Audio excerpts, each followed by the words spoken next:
sehr geehrte Damen und Herren. Ich freue mich, dass ich Sie heute hier im Namen der Katholischen Akademie begrüßen darf zu dieser Abendveranstaltung. Der heutige Vortrag findet statt im Rahmen des Philosophischen Meisterkurses, der nun schon seit einigen Jahren als Kooperation der Hochschule für Philosophie mit der Katholischen Akademie in Bayern stattfindet. In diesem Jahr widmen sich die Teilnehmerinnen und Teilnehmer 3 Tage lang dem Thema Essentialism, Ancient and Contemporary. Organisiert wurde der Meisterkurs von Professor Dr. Godehard Brüntrup und Professor Dr. Patrick Zoll von der Hochschule für Philosophie. Beide werden wir heute auch noch mal am Rednerpult bzw. dann am Podium sehen. Geleitet wird der Meisterkurs in diesem Jahr von Frau Professor Dr. Anna Marmodoro, die heute Abend über das Thema What's Ancient about Ancient Philosophy sprechen wird. Frau Professorin Marmodoro, noch einmal ein herzliches Willkommen. Once again, a very warm welcome to you here at the Academy. We are very pleased to have you here.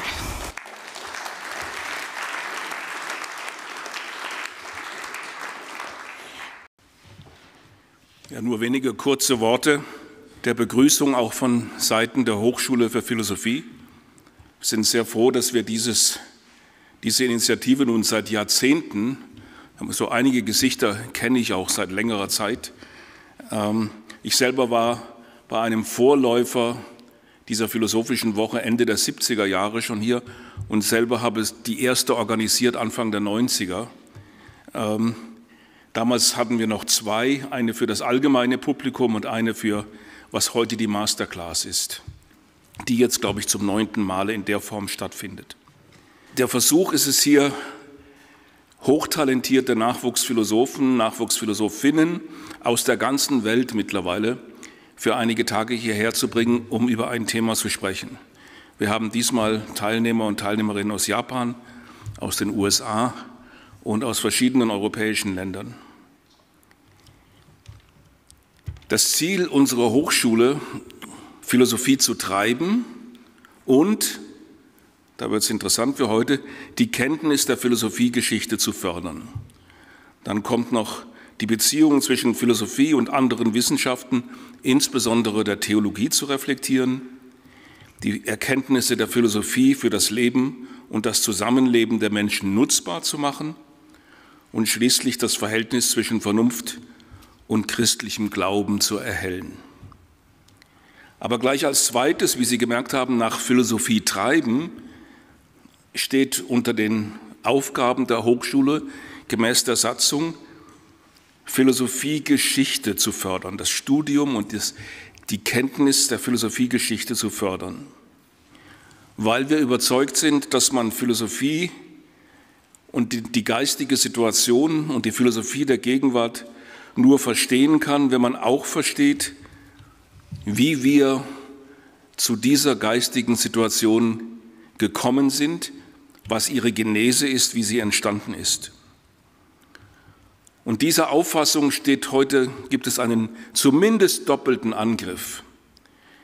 Einige analytische Philosophen und Philosophinnen, also das ist die philosophische Strömung, die vor allen Dingen im angelsächsischen Bereich dominant ist, aber auch hier bei uns stark, hält die Beschäftigung mit der Philosophiegeschichte für ebenso unerheblich wie die meisten Naturwissenschaftler und Naturwissenschaftlerinnen die Beschäftigung mit der Geschichte der Naturwissenschaft für die Naturwissenschaft selbst für wichtig halten. Also die wenigsten Physiker werden sich intensiv mit der Geschichte der Physik beschäftigen und so ist man hier auch der Auffassung, dass man sich als Philosoph oder Philosophin nicht mit der Geschichte der Philosophie beschäftigen sollte, sondern nur mit den neuesten Fortschritten. Und es gibt eine andere Strömung, die man eher der Postmoderne zurechnen könnte, die sagt, dass in den überkommenen philosophischen Systemen oder dass die überkommenen philosophischen Systeme Ausdruck der damaligen Macht- und Herrschaftsverhältnisse sind, die es gerade zu überwinden gilt.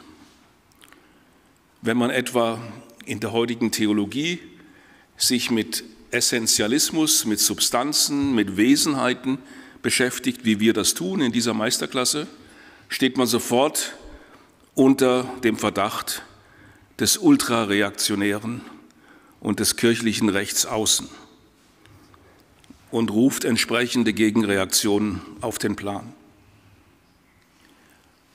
Frau Marmodoro gehört zu keiner dieser Gruppen.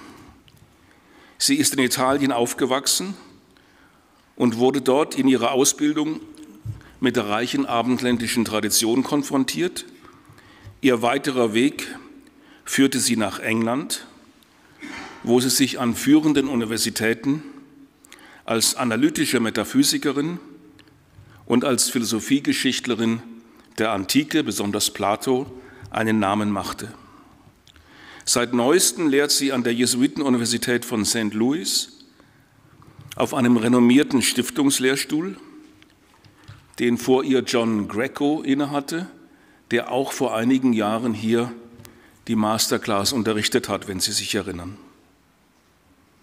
Wir freuen uns, dass Frau Marmodoro den Weg auf sich genommen hat, die Meisterklasse hier zu unterrichten.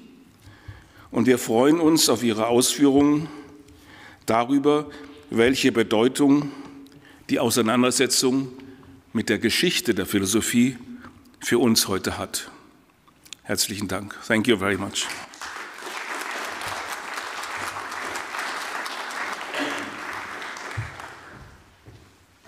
Good evening, everyone. I apologize for speaking in English. German and Germany are things I love. I'm Italian. I'm just from the other side of the border, from Lombardia. But I think my accent, my Italian accent, which you can already hear when I speak English, would become really interesting when I speak German. So bear with me. I'll speak English. I'll try to speak slowly. If there is anything that remains unclear, just feel free to come back to it in discussion. I'm extremely grateful to my hosts. It's a tremendous honor and pleasure to be here. The masterclass experience has been fabulous for me, thanks to the amazing students that have participated in it. So I thank all of them. Some of them are here. I thank the organizers again for having given me the opportunity to have this group of students here and to spend this beautiful time at the Academy, which, as I was saying to Katerina today, it's a real place of peace and tranquility and intellectual concentration. So I loved my time here. Thank you for having me. So today I want to raise a question which is very much debated both in Anglo-America but also in Europe. And it's a question that might sound very academic. So the question is, what's ancient about ancient philosophy today? The question might sound academic, but is actually very important when we think about the education of our children, the investments that our universities make in making appointments of new professors, when we think about the money that the state invests in research and so on and so forth. So I think it's very important as citizens of this world of today to reflect on what we think the intellectual priorities of our schools, or our universities, or our governments should be. And here, I just want to put forward some thoughts to consider together. I will also give you my point of view, and I look forward in discussion to hear what you all think about it. History of philosophy? Just say no. Don't even think about it, just say no. And this is a phrase that was written on the door of a very famous philosopher, American philosopher, Gil Harman, in the late 80s in Princeton University, in a philosophy department. So from his perspective, it's absolutely imperative that we reject history of philosophy. It's a bad thing. And at that time, he was not an isolated voice. There was a debate, and the debate was very heated. And not only in the philosophy department at Princeton or the Princeton University, but generally the profession in academia. People were wondering, should we or should we not include the history of philosophy among the disciplines that we research and we study and we teach. More specifically, the question is the study of the history of philosophy detrimental or beneficial for training young philosophical minds? And the question is very, not only a question of the 80s, it's a question that's very present in academia today too.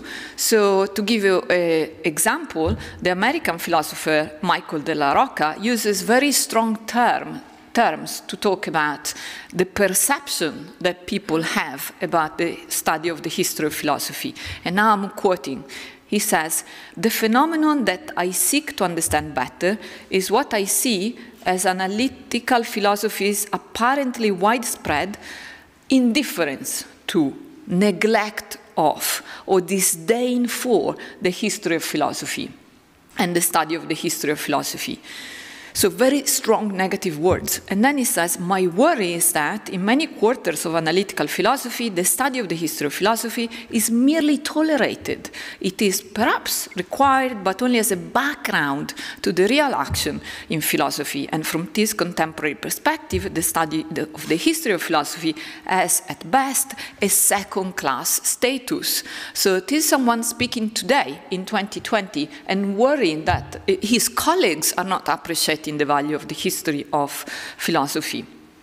So the worry, the debate, is not something from the 80s only, it's something of today too. And what I want to say, it is actually really interesting. It's a timeless debate in some sense, because even at the beginning of Western philosophy, as far as we know about the beginning of Western philosophy, some of the early Greeks were looking at their predecessors, so their history of philosophy, and some of them were not. So some started from zero, and some started looking backwards. And we know famously Aristotle is a person that cared for the history of philosophy. So he was reporting and discussing the views of his predecessors, and this not because he had antiquarian reasons. So it's not that he wanted to collect his views of the past and put them in an archaeological museum. He was discussing these views to show how he was doing better than his predecessors. So he had an implicit understanding that his predecessors and himself were actually doing the same thing, only that, typical of Aristotle, he was doing it better. So these remarks are just to say that the question of the value of the history of philosophy is a timeless question. It is as old as philosophy itself, and is still controversial today, not just specifically in one particular department, but in academia in general. So I want to start from the negative perspective. Why should we not study the history of philosophy? Well, one argument that has been given against the study of the history of philosophy is by Quine, again, famous American philosopher, who compares philosophy as science and derives from that comparison reasons not to study the history of philosophy. So now I'm quoting from Quine. He writes, "Science and the history of science appeal to very different tempers. As an advance in science resolves an obscurity, a tangle, a complexity, an inelegance that the scientist then gratefully dismisses and forgets. Historian of science tries instead to recapture the very tangles, confusions, and obscurities from which the scientist is so eager to free himself." End of quote. So what's the point here?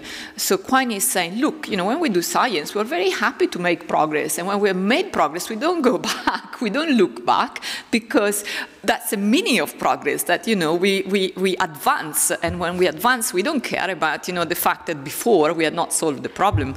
So this is what scientists do, and mutatis mutandis is what philosophers should do. So when the philosophers of the present have made progress in relation to the philosophers of the past, so why should they look back?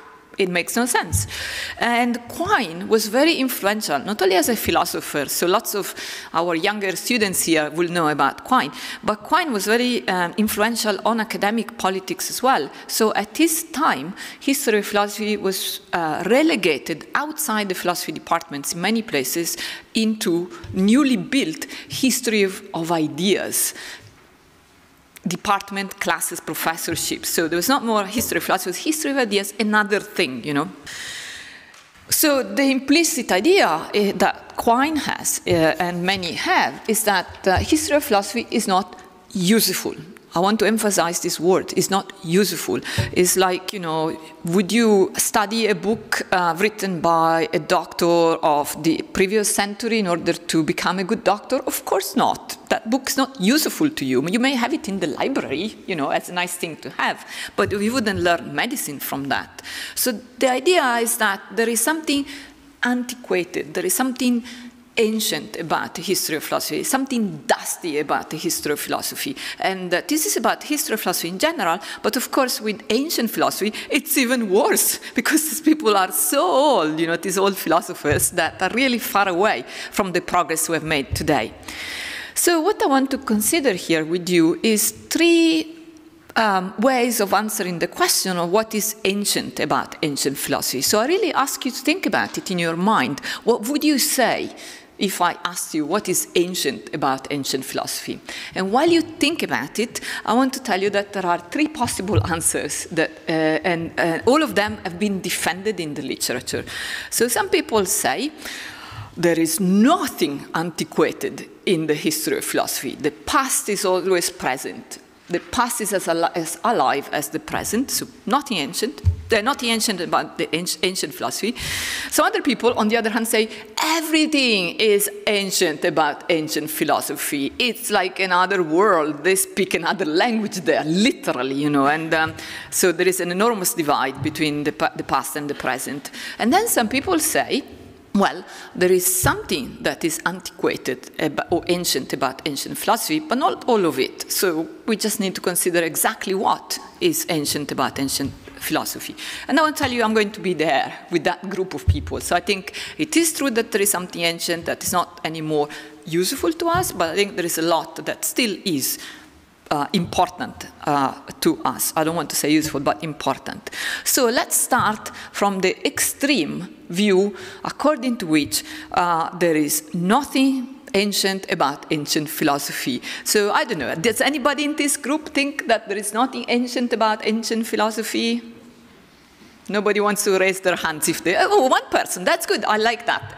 Anybody else? No, well, another one, Julia, yeah, okay, nothing ancient about ancient philosophy. So why would you hold this view? So if you were to develop an argument to convince other people, what would you say? So you think about it, and meantime, I give you an argument that has been given by the very same philosopher, De La Rocca, that I already mentioned, who worries about the second-rate status of the history of philosophy in academia. So De La Rocca thinks that this negativity that we feel for the history of philosophy is not always existed. It exists in a particular context at a particular time. So maybe you picked up already in the quotation that I read that he speaks about analytical philosophy circles. So it's not all philosophers, but only those who have an analytical approach to philosophy that think that history of philosophy is ancient. And why does he think that it is the analytical philosophers that have a problem with the history of philosophy?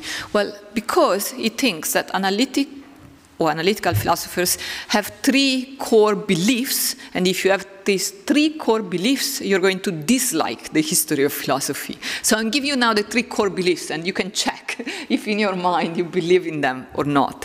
So the first is realism. So that is the assumption that there is a real world out there. Like there are things out there. You're real people. You're not just projections of my mind. You're real people in a real world. There is a real world independently of any philosophical theory about it.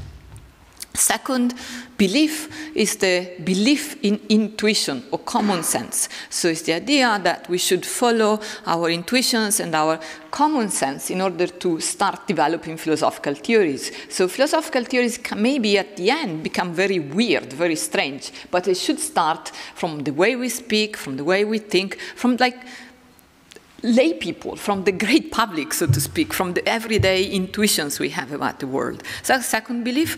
Third belief is what is called discreteness. So it's a belief that everything that exists as disconnected. Disconnected in the sense of horizontally disconnected, but also diachronically disconnected. So there is no necessary connection between anything and anything else. Everything is contingently related. It's like a heap of sand. It's just contingently related. There is no necessary connection between things. So De La Rocca thinks that analytic philosophers believe in these three ideas, and because they believe in these three ideas, they dislike the history of philosophy. Why? First, because if there is a world that exists independently of us and independently from your theories, there is nothing that guarantees that our theories connect that world. So it's like a form of skepticism. You know, if there is a real world, how do we know that we really connect with that world, philosophically speaking? Secondly, if intuitions and common sense are good guides for doing philosophy, a lot of philosophical theories of the past are really not sensible. They're very strange. So we should not look at them because they don't follow any intuitive way of thinking. And thirdly, is if everything is unconnected, theories are unconnected too, so they're not related in any necessary way. So there is no connection between what I think about essentialism, for example, or what Aristotle thought about essentialism. It's just contingently that we use the same word, but there is no reason to go back to the past because it has no real connection with the present.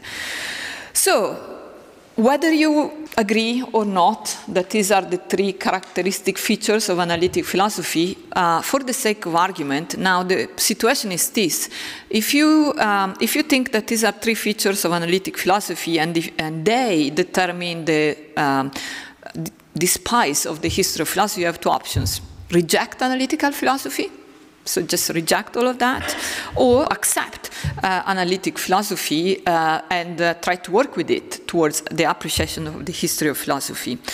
So what De La Rocca does is that he accepts these three ideas, but he still defends the value of the history of philosophy, and he defends it in a really interesting way. So I'm going to say it briefly, but if you're curious about more details, you can ask me in discussion. So his key idea is the following. He thinks that there should be no distinction between what is meaningful and what is meaningless. So we have no reason to distinguish the meaningful from the meaningless. And now this, I'm sure, sounds crazy. Like when you speak to your neighbors, you say something meaningful to them, and if you said something meaningless, they will never talk to you again, right? You know, so it seems strange to say that there is no distinction between the meaningful and non-meaningful. But De La Rocca has a very interesting philosophical, metaphysical justification for that. So he says, well, if something what we say is meaningful, there needs to be something that makes it meaningful. So there is some sort of relation between something and something else. Something makes something else meaningful. But if there is a relation between a thing and the meaningful speech about it, then we have a relation. And now here is the trick. Relations are regressive. So you have A and B, you connect them with a relation, but then you need a relation connecting A and the relation, and then this relation and B, and then you need more relations connecting all these things, and that goes on in an infinite regress. So De La Rocca says, if you believe that there is a distinction between the meaningful and the non-meaningful, and that the meaningful is made meaningful by some relation to something else, you've lost the game, because you're in this regress of relations which itself is nonsensible, so you have lost it. So, he says, we should abandon this distinction between the meaningful and non-meaningful. And therefore, when we do philosophy, we should just take everything into account, you know, whatever is meaningful and whatever maybe is not meaningful. So everything becomes always relevant to philosophy. And these statements are quite interesting. So he says, without relations, we cannot any longer explain what makes something meaningful or not meaningful. Therefore, if we cannot identify a meaning-making relation, then if there is to be meaning at all, then all is meaning. So if you reject the distinction between meaningful and non-meaningful, everything is meaningful, which implies, according to him, and I'm quoting, all texts become permanently relevant to philosophy, permanently alive. To view philosophy as is to see the past of philosophy and endlessly alive in its present. End of quote. So, I want to say, let's think about it. Okay, so De La Rocca has holds the view that history of philosophy is important and is relevant to doing philosophy today. But it gets to that conclusion in a very strange way.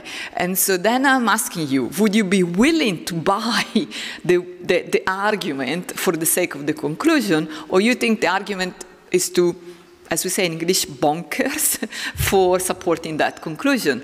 And I just leave it to you to just think what you think. But in his mind, basically, there is no more distinction between history of philosophy and philosophy. You just mash them together, do them together, and that is an affirmation, very emphatically, of the value of history of philosophy. As I say, it's a positive claim, which comes with a big price if you buy this argument. But that's it. I mean, it's a view. Some people hold this view, and I want you to have it in your mind for when we discuss them. On the other hand, there is the opposite group. So De La Rocca says nothing is antiquated in the history of philosophy. The opposite group says everything is antiquated in the history of philosophy. Don't touch it, I mean, basically. So the people who think that everything is antiquated in the history of philosophy have two different ways of thinking about it. So some people say, okay, everything is antiquated in the history of philosophy, and that's a good reason to separate history of philosophy from philosophy. Because history of philosophy is not philosophy, it's just history. It's another branch of history. So yes, we should move the philosophers, the philosophers who study history of philosophy, we should move them to another department, the history department. So, they can do what they do. It's just that we should not call it philosophy, we should just call it history and just move them there. And that's a position that some people have taken. History of philosophy is not philosophy. So there is a value to it, but it's not philosophical value. On the other hand, there are those who say that exactly for this reason, it's bad to teach history of philosophy to our students in philosophy, because we are teaching them the wrong thing. We are teaching them history. We're not teaching them philosophy. And for those in this group that are Italian, or even for those who are not Italian but want to have a range of views that is not just Anglo-American, there is the Italian philosopher Massimo Mugnai, who recently published a book whose title is, in Italian, come non insegnare la filosofia. So his book argues that if you want to teach philosophy, you should not teach history of philosophy. If you teach history of philosophy, you're not teaching philosophy to your students, right? So even the Italians are against the history of philosophy. Like, that's a lot, because we have a strong tradition. So not all Italians, but is a representative.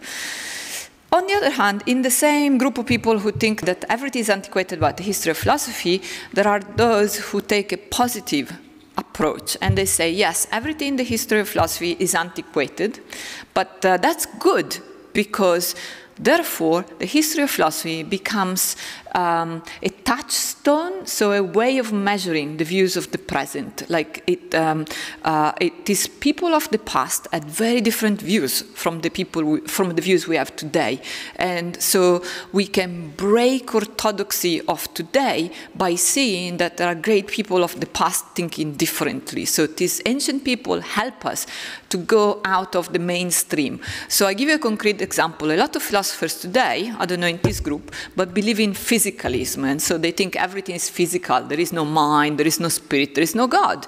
And a lot of students are thinking that way too, because that's a mainstream in, at least in philosophy.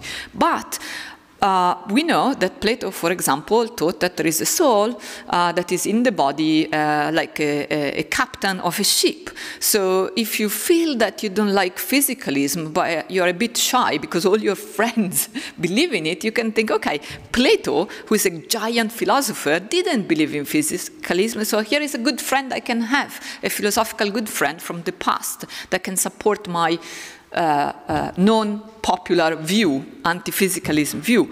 So in other words, people like Williams, who is a British philosopher, by the way, say history of philosophy is about views of the past. But these views of the past are really important today because they give us alternatives. So, we don't follow the trend. We don't go for what is fashionable. And here is a quotation from Bernard Williams. So he says, to justify its existence, the history of philosophy must maintain a historical distance distance from the present, and it must do this in terms that sustain its identity as philosophy. It is just to the extent that it can indeed be useful, because it is just to this extent that it can help us to deploy ideas of the past in order to understand our own. So William says, we cannot mix history of philosophy and philosophy. De la Rocca is wrong. There is a difference, and this difference is important. The distance between the past and the present is important because it allows us to look at the past and find alternatives to the philosophical fashions of the present. And some other philosophers are even more extreme. For example, another philosopher unfortunately passed away prematurely, Maria Rosa Antoniazza, had even written that we should teach the history of philosophy because that is has an anti-establishment potential. So it just helps our students to become more creative, more innovative, more original, more independent from the fashion. So she thinks it's a must, it's not an option to study the history of philosophy, insofar as we recognize it as different. We cannot mesh it with the present, because if we mesh it with the present, we don't gain that mirror that the history of philosophy gives us, and that can give us a different perspective on who we are. So, we have looked at the people who say there is nothing ancient about ancient philosophy, and people who say everything is ancient about ancient philosophy. But I am sure you know the story of, how do you say it in German? Gottlocken und die drei Bären? Goldilocks and the three bears? Yeah? People know the story. So how is the story? It's a little girl that goes to the forest and finds a house, and she goes in and she finds like this bowl of soup is too big, this other is too small, but here is just right middle one. And then she goes, she sits on the chair, too big, too small, middle one, and she goes to bed, too big, too small, middle one, and then she discovers that house of bears, there's a daddy and mommy, and then the baby bear that is in the middle. So just to make you laugh a little, but to say that there is an intermediate position. There are people who believe that something is antiquated in the history of philosophy, but not all of it. So we should not go the two extremes. And if something is antiquated in the history of philosophy and something is not, so what we should do is to try to work with the history of philosophy, incorporating it in doing philosophy today. So now the game becomes interesting, right? How is it that we work with the history of philosophy to make it relevant to us today? And there are different ways of doing it. So one way of doing it, I call that the fellow travelers approach. So like the ancients are people that, like us, are taking a journey. The journey is towards truth, and we're taking this journey together, only that they've come up to a point, like, in the Olympics, when you're running, there is someone who runs up to this point, and then you get the baton, and you run forward, right? So the idea is that it's a simple idea that we stand on the shoulders of giants. So we and the ancients have the same objective, namely discover truth about certain philosophical questions. And the ancients have done this much, and we stand on top of them, and we do a bit more, and then the next generation will do a bit more. So the idea is that we walk along the same path as our predecessors, and we go from where they arrived, we go forward. Now, there are a lot of assumptions. This might sound nice, and quite intuitive, but there are a lot of assumptions there. So I ask you, what is it that guarantees that we're actually taking the same journey? I mean, it sounds good, but is it true that we're taking the same journey as like Plato or like Kant or whatever? And the same journey as the really ancient, such as the early Greek philosophers. So there is discussion on this topic, and the best, I think, position that I know of is that of a Swiss philosopher, Jonathan Barnes, who thinks that we know that we're doing the same journey as these ancient guys, and we know that because if we talk to them, we actually speak the same language. Now, that might sound strange, like I speak, I don't know, Italian, English, and French, but not German. These guys were speaking, I don't know, ancient Greek or Latin. How can he say that we speak the same language? But what he means is that there is a universal language, a language of logic. And that language we all have in common, qua human beings, no matter when we lived. So he thinks that we can approach these ancient thinkers through the code of logic. So we translate their words, their theories into logical theories, and then we can talk to them because we too speak the language of logic. So for reasons of time, I'm not going to read too much of what Barnes has written, but his idea is that we read these ancient texts as logical arguments. We try to find out if there are missing steps in the argument. We try to supply the missing steps, and then we get to the conclusion, and we check if the conclusion is a good one. So we treat these texts from antiquity as if they were geometrical, mathematical proofs. And like we can do mathematics, like, you know, like the ancients would do mathematics, so we can do that. And that puts us on the same journey as the ancients.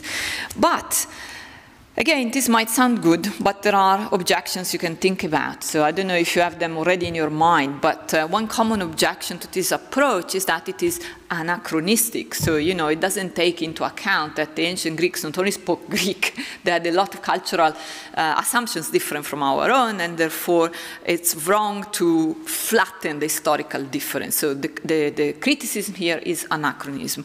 But there is another one that is very, it's very debated, at least in Anglo-American. You can tell me if it is debated in Germany too. This other issue is the following.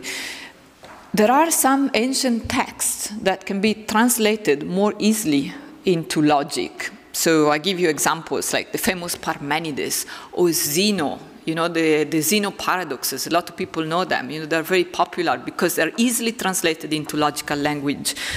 But there are ancient texts that are really difficult to translate into logic. And for me, I don't know about you guys, for me, Plotinus is very difficult to translate into first-order logic.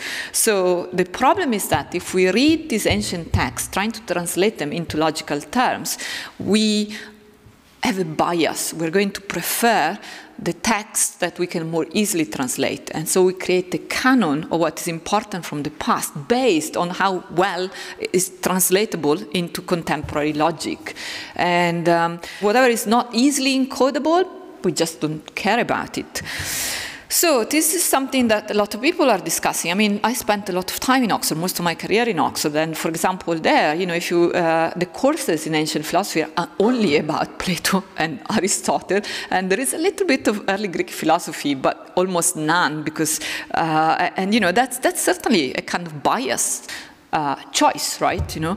So you may think, two things at this point. You might think maybe it's good to have a biased choice, maybe it's not good to read everything, maybe we should make a selection. So the principle of selecting is not a bad principle as long as it is done in the good way, and maybe logic is a good way. Or you may be thinking, no, we should actually read a lot else. And so personally, I'm interested in the early Christians. So they have been treated as theologians and they're not taught in philosophy departments. So I'm thinking of like Gregory of Nyssa, Basil, and Gregory of Nazianzus. These guys are not studied in philosophy departments because philosophers think that these are like theologians, and so we shouldn't care about them, and their language cannot be translated easily into logic. But they are, I think, philosophers. They were educated as philosophers. They have a lot to say that is philosophically interesting, and so I'm in favor of expanding the canon. But I think the expansion has to be based on good principles. So we should not have it too narrow, but we should not have it without criteria. So that's one way we can work with the ancients, so we can think of them as fellow travelers. Another way is the way that I describe with the metaphor. So it's the metaphor of a mine, and ancient ideas is like golden nuggets. So you go in a mine, there's a lot of dirt, but you find some golden bits, okay? So ancient philosophers are like mines. We read their texts and we find golden bits, and we're not committed to take everything out of the mine. We only take the golden bits. So like we read Aristotle, and there are some things of Aristotle we really like, for example, essentialism, but we don't like what he thinks about women, slavery, and so on and so forth, so we leave that, like the dirt in the mine. We just take the good bits. And the metaphor of the golden nuggets is also good for a reason, because not only it indicates that we consider only some parts of ancient philosophy valuable, but we also find them malleable, like gold. So you take a piece of gold, you can do a ring, you can do, I don't know, earrings, you can do a necklace, whatever. You know, you take these ancient ideas and you shape them as you want them.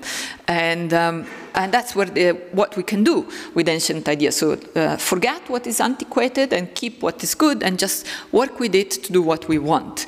And here I brought a quote from a German philosopher I really admire here in Munich, so Christoph Rapp, who describes this way of doing things. And I'm quoting now. It's a quotation in English because he wrote a paper in English.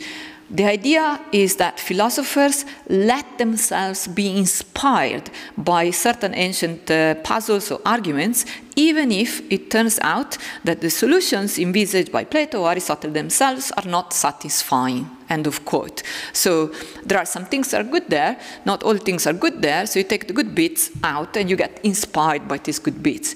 And this is a very popular approach actually in philosophy today. There is a current of analytic metaphysics that calls itself neo-Aristotelianism. So like these people take bits of Aristotle and they create new theories out of it. And I want to give you an example of someone I also admire very much, the American philosopher now working in the UK, Nancy Cartwright. So she's a philosopher of science. She was Popper's replacement at LSE when Popper retired. So we're talking about someone with great stature. And she thinks that science today cannot be done without Aristotelian dunamis or potentialities. It's a great statement. So that doesn't mean that she does history of philosophy. It means that she takes some ideas from Aristotle and she builds a theory that is Nancy Cartwright's theory. So there are a lot of examples, especially not only in metaphysics, but virtue ethics, virtue epistemology, and so on and so forth, functionalism. All these theories of today have been built by using these nuggets, you know, of gold from the ancients. And look, these people cannot be accused of anachronism because they don't want to be historically accurate. They say, I get inspired, like Rapp says. So they're not to be accused of anachronism. On the other hand, you know, I can think of a difficulty with this approach, and I put it to you, and you can tell me what you think. The problem is that at the end, say you have Nancy Cartwright's theory of causal powers, and she said, well, I cannot do it without borrowing Aristotle's ideas. The theory at the end, is it like Nancy Cartwright's theory or Aristotle's theory, and who is who? How do we give Caesar what's Caesar's? Okay. So sometimes the problem with this approach is that the boundary between the source and the new theory is blurred, so it's not quite clear who says what, who thinks what. And so the problem is that sometimes we're not fair to these ancient thinkers. We don't give them credit, or we give them too much credit. I mean, it's a real problem here. I discuss this with my students as well. How is it that we read these ancient thinkers, we work with them in the right way? I come to the last approach, and I approach also the, I'm slowly going towards the end of my lecture. So I want to say there is the fellow travelers approach, so standing on the shoulders of giants. There is the mining approach, like take the golden bits and leave the rest. And then there is another approach that I call a dialogical approach, and no wonder it is the one I like myself. So it is an approach according to which there is something that we and the philosophers of the past have in common. And what we have in common is that the job we do, to put it simply, like we are philosophers, and being philosophers is a profession. Like we do it in a certain way. Like, you know, being an engineer is a profession, or being a doctor is a profession. So in the same way, I think we philosophers are professionals, I think. You know, we don't give opinions about the world. We're technical people trained to do a certain job. And in this sense, we and the philosophers of the past have the same job, okay? So at a certain abstract meta level, we're doing the same thing.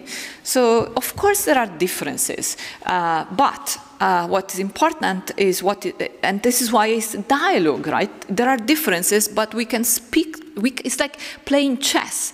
You know, we can play chess with them because we know that they were playing chess, we play chess, we can play chess, even if there is an historical distance. We know the rules of the game. That's my point. So knowing the rules of the game, that is what it is to do philosophy, enables us to have a fruitful conversation, which is people of the past. Of course, it's not that Plato actually speaks to us, but you know what I'm saying. You know, we can interrogate the past. We can interrogate this text and try to learn from them, but also like put our questions to them, get their answers, give our objections, get their objections, and so on and so forth. We can do this even across time because we have their texts. Now, of course, it's true that what is salient, what was important to them, maybe is different from what was important to us. So, for example, in the field of political theory or ethics, I think that there are a lot of things are different. We face certain difficulties that are completely alien to the ancient world. And I just want to put one on the table, you know, the presence more and more in our lives of artificial intelligence. That generates a lot of ethical puzzles, right? And the ancients didn't have them, for example. But think of another example. Think of physics or cosmology. Like, you know, we want to know what are the ultimate particles, if they're particles of reality. And we have built CERN, and we like split and split and split, trying to find what's the ultimate element from which the universe is built, what's the origin of the universe, and so on and so forth. And these are really the questions that ancient cosmologists were asking too. They didn't do it empirically, they didn't have CERN, but you know, the methodology was just the same. If I'm very passionate about an ancient philosopher called Anaxagoras, who was really splitting, you know, mentally particles as much as we try to split them at CERN. So I'm giving you these as examples to say that, yeah, doing philosophy as a profession is all a game, like playing chess, and as long as we are in the game, we are players of the same game, we can do that with the ancients, and then we can learn from them, we can get enriched by playing the game with them. Fine, that sounds good. But again, one more thing that I want to put to your consideration. So what is it that we learn when we play this chess game or when we have a dialogue with the ancients? And again, here opinions differ. I'm going to give you the views and then the reasons, and then you can tell me in discussion what you think about them. So one of my colleagues in the UK, someone I also respect hugely, the British philosopher John Marembourne, thinks that we should approach the history of philosophy in an aesthetic way. So you really heard me correctly. It's like aesthetics. And what does it mean by aesthetics? I give you a quote because I think it's very beautiful.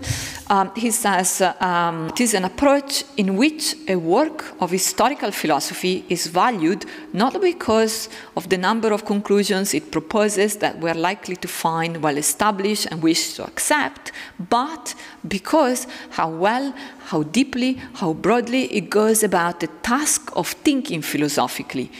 People need, he says, to read the great philosophers of the past, who are few, and antiquated, in order to see how philosophy is done at its best. End of quote. So what does he mean? I think it means the following. We should look at the ancients, or in general, the great thinkers of the past, to learn how to think. So it doesn't matter which conclusions, which ideas they had, but they did their job. They did it well. They did it so well that like 2,500 years later, we're still reading Aristotle. So this guy knew how to do philosophy, right? You know? And according to John Marembourne, what is interesting is that you cannot teach philosophy with the manual. There is no manual. Like, I cannot give my students a manual, like a set of instructions. Do this, do this. Like, you know, these IKEA brochures? You know, you want to build a table. It just tells you step by step what to do. Well, and then you build the table. With philosophy, you can't do that. You cannot give a person like this set of instructions and say, work it out, you know, build your argument, here are the instructions.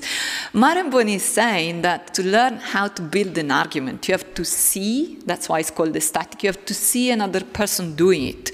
So it's like becoming an artist, becoming a sculptor. All the great artists of the past were going to learn looking at other great artists. And so Marembourne thinks that's exactly what it is with philosophy. So we need to show our students, these great thinkers of the past, work, building their arguments, and so they can see how it's done, and they learn by seeing. It's a little bit like bicycling, swimming, you know, it's the doing of the thing. And Marembourne thinks, in this sense, the ancient thinkers are super important in this enterprise of teaching philosophy, because these ancient thinkers really did it well. They did it so well, we'll still think about them. Who knows if in 2,500 years from now, someone will think about our work, okay? But we know that we think about them, so we know they were excellent players in the game, so that's why we should look at them. And I like that. I like that. I think it's good. I really think it's a good way of thinking about philosophy. I do think that I cannot teach my students how to build an argument with the IKEA manual. I have to show them texts that have arguments and then show them how it's done practically in some sense, okay?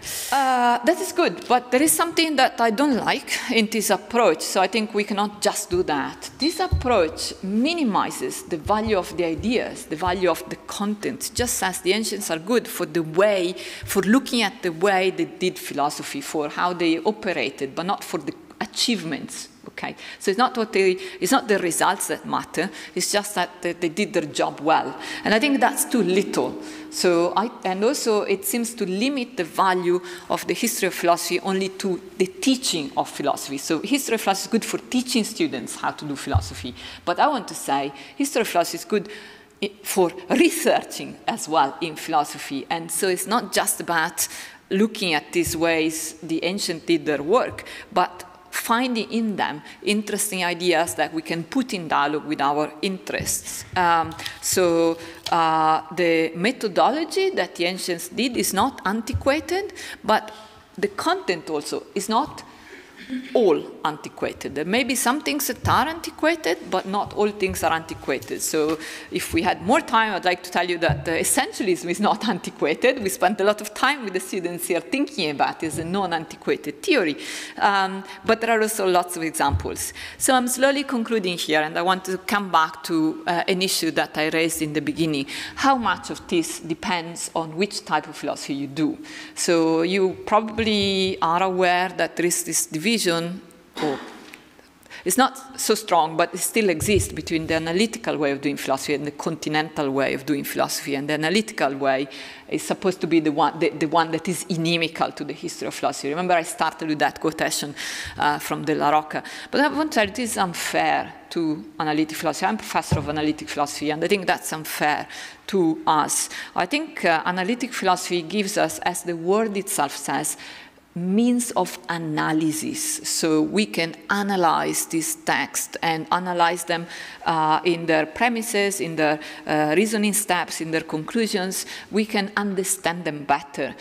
So understanding them better, it's a way of respecting these texts. And so I think the analytic philosopher looking at ancient philosophy can do it with respect for antiquity and to illuminate the past. So it's not about taking from the past only what we like today, it's illuminating the past through conceptual analysis and then doing the job of philosophizing with these ancient guys. So this is all I have to say. I myself, as you probably understood already, I'm in the group of people who think that there is value in study and also in researching and teaching history of philosophy, and particularly ancient philosophy. I think not everything that the ancients did is without fault, philosophically speaking. So there are, there are theories that are not as good as they could be. There are mistakes, even logical mistakes, that even the greats make. They're humans, right? So it's not that we should be. It's not a matter of faith. We should not just believe in the ancients. We should talk to them and find out what we really like about them.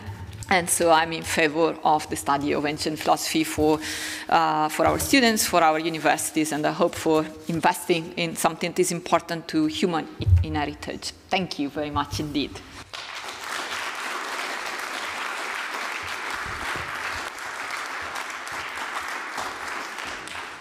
Also jetzt besteht die Möglichkeit, einfach vorne an das Mikro treten und dann die Frage stellen, und dann treten wir hier in einen Dialog.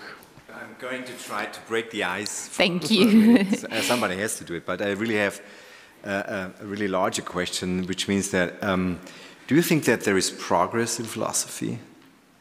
There are some voices out there that would say there is no progress in philosophy. You can distinguish between paradigms and an intra-paradigmatic and a post-paradigmatic situation where sometimes the classics come in. And there could be maybe an approach that helps your dialogical approach a bit, coming from Ricoeur and Gadamer, saying that somehow classics form and they shape us.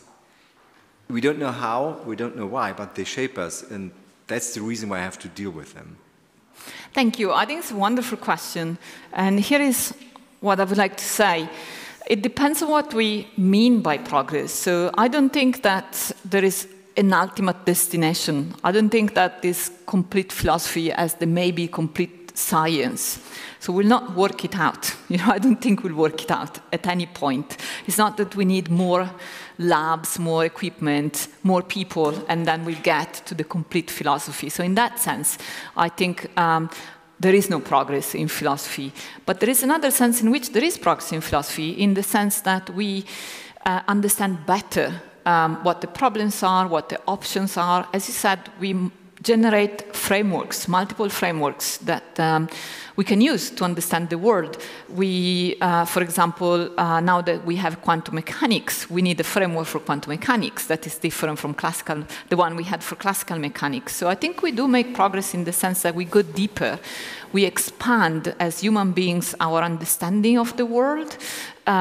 We generate more options for understanding the world. As much as physics tells us new things about the world, we think of new ideas in philosophy that match these new discoveries of physics. So that is progress. But there is no progress in the sense that we'll get to the ultimate truth. What is the ultimate answer to everything? 42. We'll never get to that ultimate answer. Simply because, if you want to know my reason, I think I'm not skeptical. I'm not thinking that we cannot reach out to the world as it is, but I think there are multiple theoretical models that may fit the phenomena equally well. And so how we choose between these theoretical models, in some sense, I think is arbitrary, and so we shouldn't. We should consider them all, and I think they all enrich our kind of understanding of the world. If we choose one, we just limit the way we think about the world. So in this, yeah, that's where I am, I think. Thank you. It's a great question. Sorry. Maybe there is a fourth approach. Today I see philosophy as a big supermarket of ideas where you can shop according to your needs. And of course, your choice depends on what kind of person you are. And I guess that does not necessarily have to be competition, but dialogue. Mm-hmm. That's all. Yeah, so one thing, I did not mean to say that the options that I discussed in my presentation were exhaustive. So certainly there may be other ways to think about how, whether the history of philosophy is valuable or not. If you say that today there is a tendency in the young generation to behave with philosophy like a catalog of things in a supermarket, that's unfortunately true. So students choose their courses because they sum up to a certain number of credits, not because they think this is going to give me a round education. And here is something that I find even more depressing. So students, at least in the UK, pay high fees to go to the university. They apply, they have to be accepted, and they pay high fees. Sometimes they take loans to pay these fees, right? And then in these last academic years, we had lots of students trying to pass their final exams using ChatGPT. And I'm thinking, so why do you pay fees to get educated if ultimately you're going to pass the exam using this external tool that is ChatGPT? It's just not rational. And you're supposed to study philosophy because you're a rational person, who cares about thinking.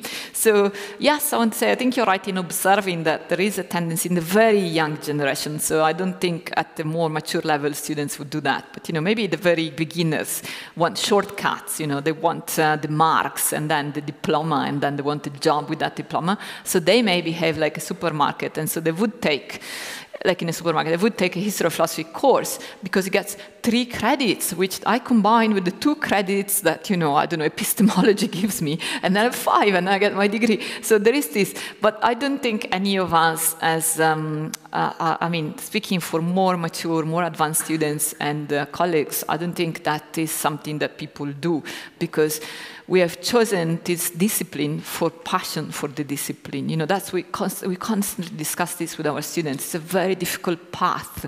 It's a long period of education, and there is no certainty that you're going to get a job as a philosopher or professor of philosophy. So I think people who choose it because they value it as such, and maybe at the very beginning they go for the diploma, but these are not the real philosophers. I think the genuinely interested philosophers are going to pursue it because they want to learn. They want to have the wisdom that they learn from philosophy. So they wouldn't go the supermarket way, even if some students do. Because this is not an academic approach. This is just.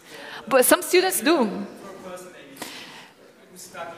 Oh, I don't know. Can I say a personal thing? So my father is a mechanical engineer, and he works as a manager in a multinational company. So there is no philosophy in his life or education. Nevertheless, he's educating himself by reading and by going to open classes at the university because he cares, right? You know, but I don't think that even he, who is an engineer, so totally practical-minded person, you know, even he does not go the supermarket way. He goes and chooses things that he thinks he wants to know about. So he's very passionate, for example, about the debates about the dualism of mind-body and, you know, the possible immortality of the soul and so on. So I think his choices, even for a person like him, who is totally practical, you know, engineers are like square people, even he goes for what he finds valuable intellectually, I think.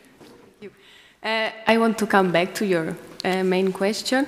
And you were saying, according to the last option, we're actually playing all the same game, doing all the same job, and you said we all know the rules and we are just playing chess all together? Yeah.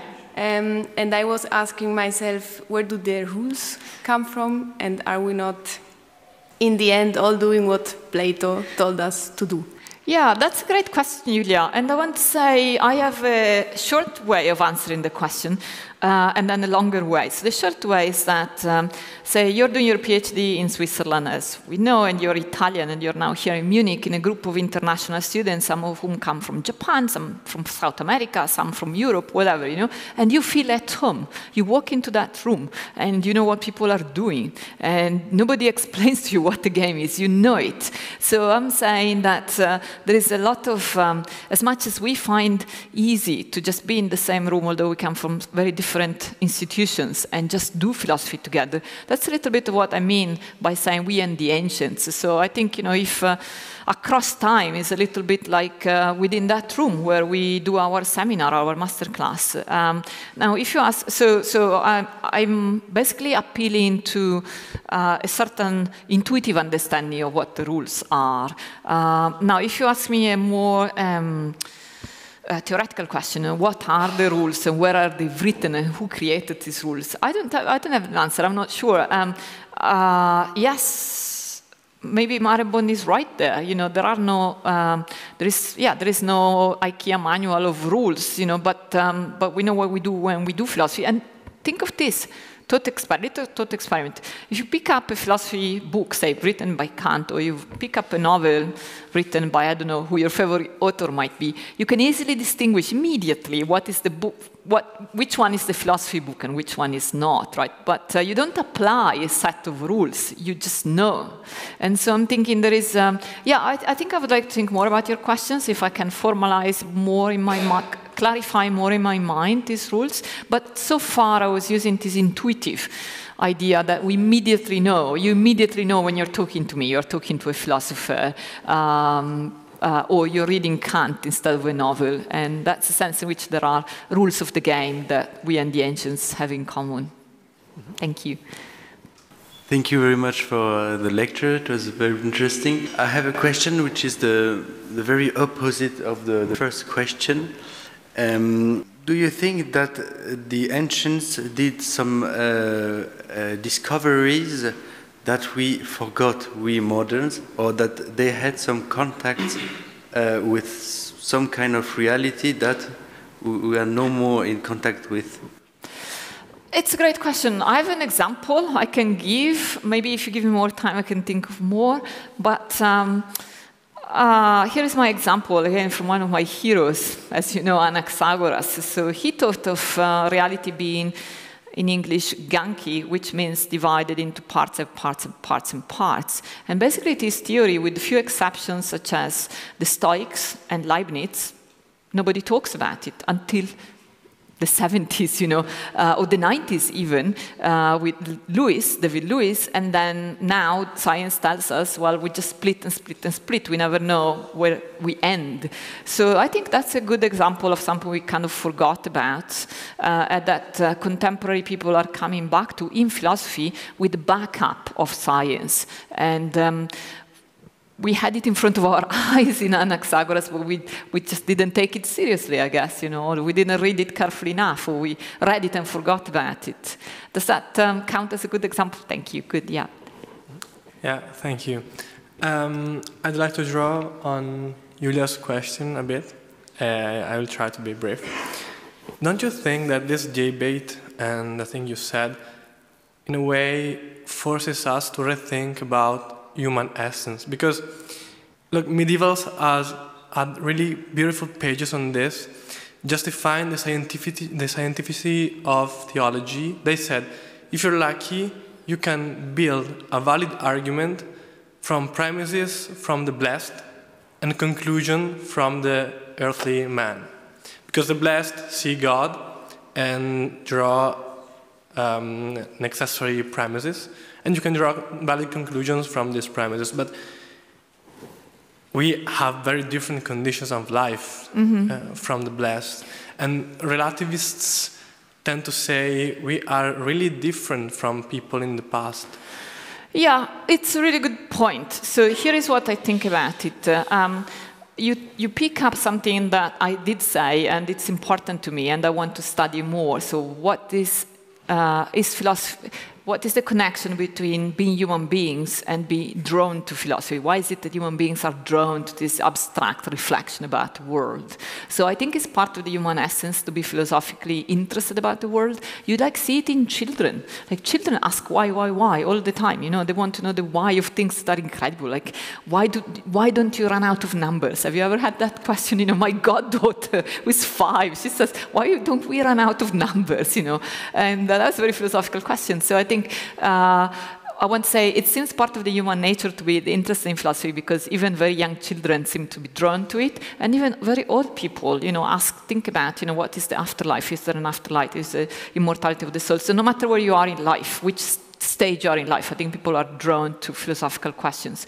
It's also a thing that I think is across cultures. So I don't know much about this, but my sense is that across cultures, everywhere there is science that people are trying to create theoretical models to explain the world or latch onto some further entity or infinity or whatever. So that's another sense in which it seems to me philosophy is part of the human nature.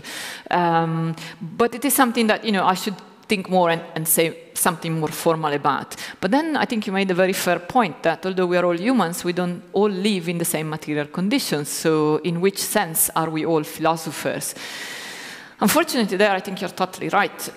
Philosophy is something that we do in the leisure of our good lives, and it's a privilege. And I think it's incredible that society allows some people to have the job of like doing philosophy. And I think it's wonderful that some younger people invest their years, their future, their money in learning how to do philosophy. So it is a privileged situation. I don't know what to say about that. You know, I just hope that the world will always be a good enough place that we will have the luxury of being able to do philosophy, and maybe we can extend that luxury as much as possible to the largest number of people possible. It is true, though, that there is a connection with the material conditions of our life, because in most extreme cases of poverty, war, disease, well, people find very hard to do philosophy. So I accept that. It's not for everyone. It is for every human being, but not every human being is in the privileged condition of being able to do it, unfortunately. Thanks. Thank you. Thanks for your inspiring talk. Probably one can trace back most of the history of Western thought back to Plato. And for me personally, philosophy is always a history of ideas, but not just to follow the history of one idea, but the plurality of ideas. probably you could say something about importance or not importance of the pluralism of ideas in philosophy. Yeah, that sounds good. So I do want to object that history of philosophy begins with Plato. I don't think it's all footnotes to Plato. So I don't know if people in the audience know this, but there is an opinion according to which philosophy is just footnotes to Plato, and I think that's not true.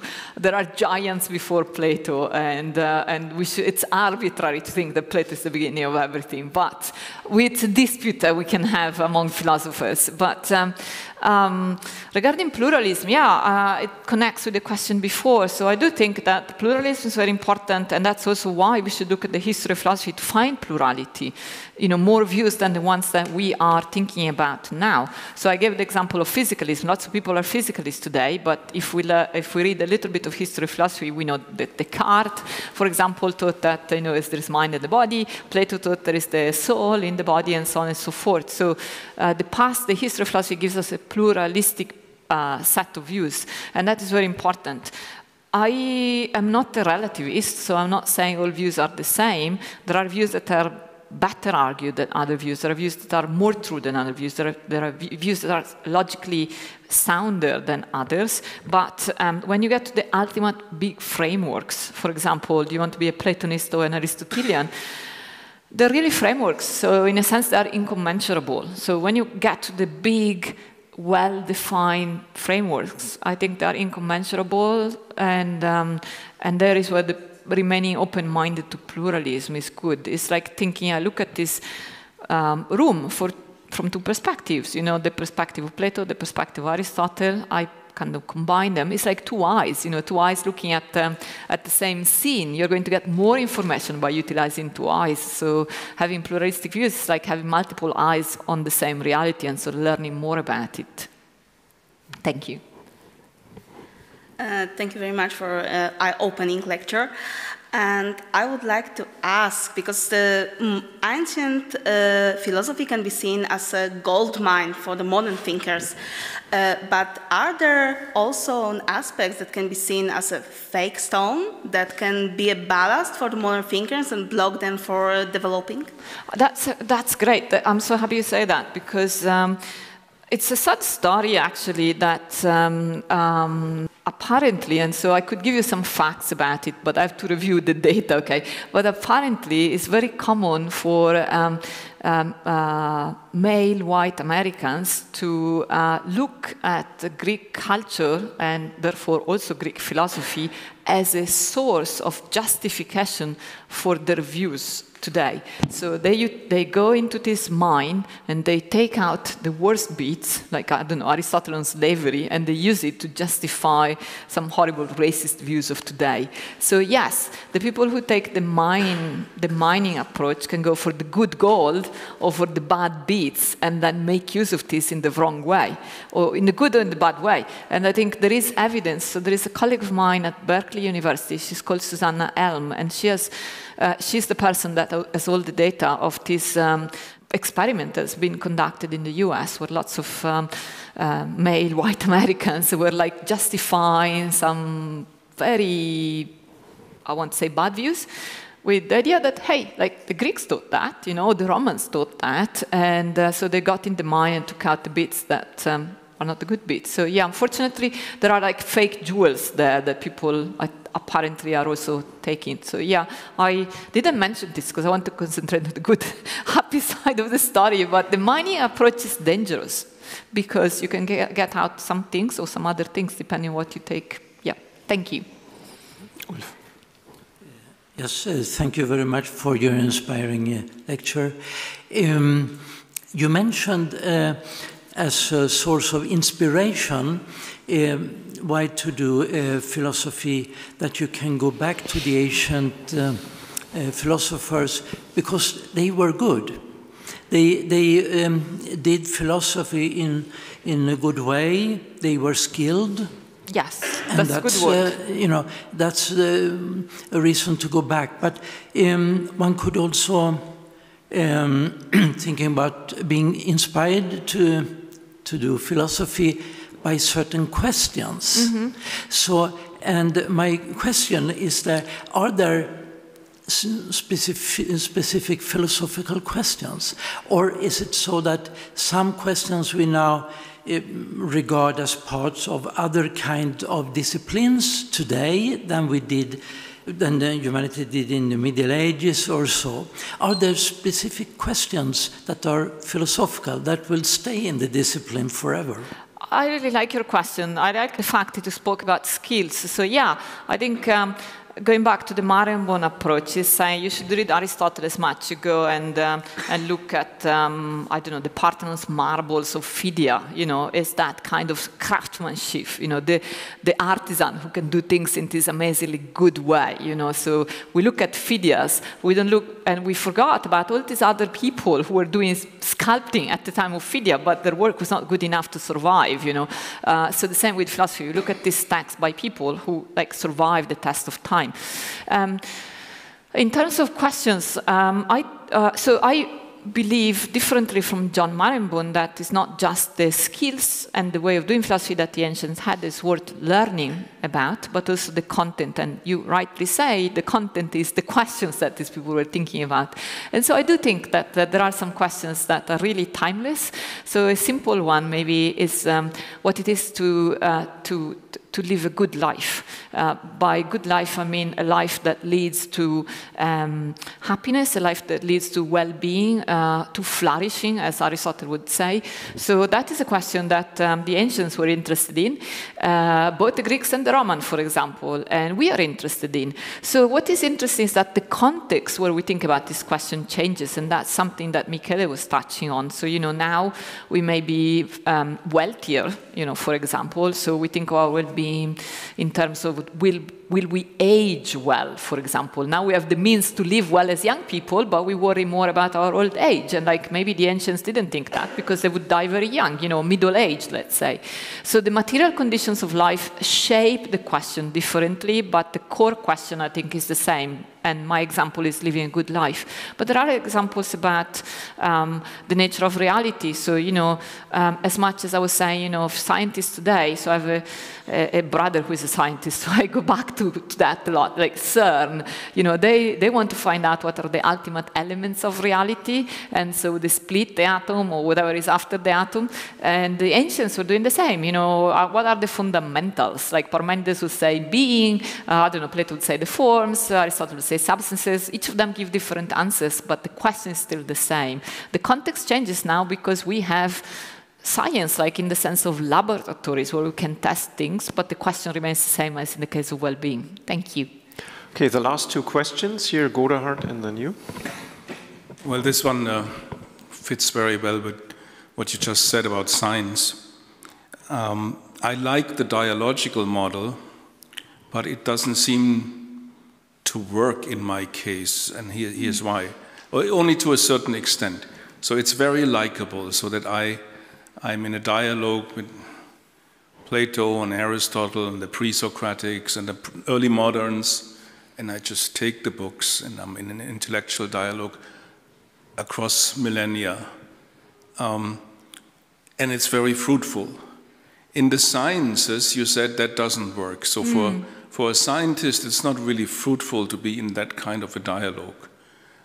It's historically interesting, but to read a scientific treatise, which is like 2,400 years ago, 2,400 years old, it's not very fruitful.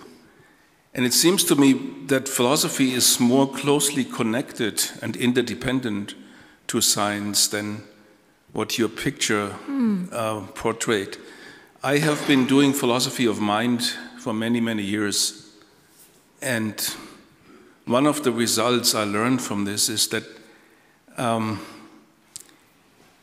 people who have not studied relativity and quantum mechanics cannot really approach philosophy of mind nowadays because they don't understand the question, they don't have the tools. So one of my teachers here at the Hochschule for Philosophy told me that all of the answers to the problem of mind and body are in De Anima, and I should just look at De Anima. And I didn't find all that much, actually, that would really help me. Maybe that's my analytic Quinean background, that I have that web of belief picture where we have like the sense data and then the sciences, and in the center the more abstract theories, and there's no clear demarcation line, but it all comes from the sense data and from the sciences. So maybe that this idealized model of a dialogue disconnects philosophy from the sciences, and that's not even good for philosophy. It's a good challenge that you're giving me. So I too believe that we cannot do philosophy without science. It is true in a normal human life, each of us can do only some. So I think the answer is collaborating. Like, I can do, I can learn a lot, I can contribute my philosophical expertise, and someone else can contribute their expertise in physics, and then like a research group can really make progress that way. So I like what you're saying. I totally endorse the fact that even for my area, metaphysics, I have to know. In fact, I teach philosophy of quantum mechanics. So one cannot do metaphysics just looking at Aristotle's metaphysics. So I like that. And the other thing I like about what you said is that you pointed out that if you want to know about the mind, you cannot just look at Aristotle's De Anima. And that's true too. But that's, for me, is part of what I was saying. Some things from the past are antiquated, they're ancient. Not all of it is good. So I'm not in the group that thinks that whatever is the ancients taught, all of it is important to us. Some of it is. So in the field of philosophy of mind, it's a good counterexample where, there are not many useful things there in antiquity, but metaphysics or epistemology are different examples, or is something more useful there. So, as I say, I like what you're saying. I don't think I'm in disagreement. If I suggested a divide between philosophy and science was in relation to the respective attitudes towards the history of philosophy. So I still really think that for a scientist to look at the history of science book is not very helpful, but for a philosopher is. But that's not to say that we should not connect with scientists, and we can contribute the history part, and they can contribute the science part. We can contribute the history and the philosophy part. They contribute the science part, and yeah. I mean, we should behave more like research groups, I think. The problem in academia is that we mostly behave like individuals. The typical stereotype is the philosopher sitting in the armchair. Look, I'm sitting on an armchair just now too, That's how we just get characterized. But I really like, for example, what we're doing here in terms of the masterclass, because that's like a lab. Literally, all these amazing students who have come here, they contribute lots of ideas. We work together. I think each of us is going to know more at the end. It's not me teaching them. It's like us working like a research group. And I think that is the right model for making progress. Problem is that you get credit for your publications. And therefore, if you just put 20 people as authors of the same book, you're going to get 1/20th of that as credit, But in terms of actually doing philosophy, it's group work. It's not individual work, I think. Thank you. And we have done last question, yeah. Yeah, I think my question connects to what you just mentioned now, that there should be a relation between publications and the group work, the group thinking that we're doing. And so I just ask myself, and this is the question that I ask you, is if your dialogue model also has implications regarding the stance which we should take regarding literary genres or the form of our publication. Because, I mean, if we look at antiquity and if we look at the text that we discussed at the masterclass, it's quite obvious. We discussed the doctrinal poem from Parmenides, we discussed dialogues and, of course, other texts as well. But today we seem to be rather limited in the choice of our texts. So would you say that the dialogue model also, has implications on these questions for you? I think it's a great mission that you're giving me. I mean, yes, we should, and it's also a mission for the younger generation. I think, unfortunately, there is, doing our job as philosophers and then doing our job as employees of the university. And university measures metrics that are like citations, volume, numbers. They measure numbers, and so the system doesn't favor what, as you say, would be a natural outcome of the good way of doing philosophy, namely group work. So you're right. I mean, we should change the mentality at that level. What should get rewarded are publications that express this group work, like scientists do. So there is a bit of that in the fact that people can co-author work. So, I've done that, for example, with a German colleague, Erasmus Meyer, but it's not practiced as much. And, if we together now, we had something coming out of the masterclass with 20 names, we would be ridiculized, but it is absurd because that would be the natural outcome. So what you're saying is very wise. How to change the world that way, I'm not sure, but we should, and maybe things will change because academia is in a very transformative period. So I think academia is, I'm just speaking from my experience, but I think it's quite an international experience. Academia is under pressure. Humanities are under pressure. They are underfunded, they're underappreciated, and so on and so forth. So it's a period of crisis that can lead us to develop new models that maybe society can appreciate better. So maybe the bad times are good times for new ideas. Thank you. Okay, thank you very much. We have come to an end. Como 19 Jahre. Thank you, everyone. I think we started with como 19 Jahre Philosophia. I think you have given us a good example of como señare Philosophia. I see that also in the masterclass, and I very much hope to see this book published by you. Yeah? By the 20 of us. Como señare Philosophia. Thank you. Thank you very much again for your presence. Thank you, Patrick. Thank you, everyone.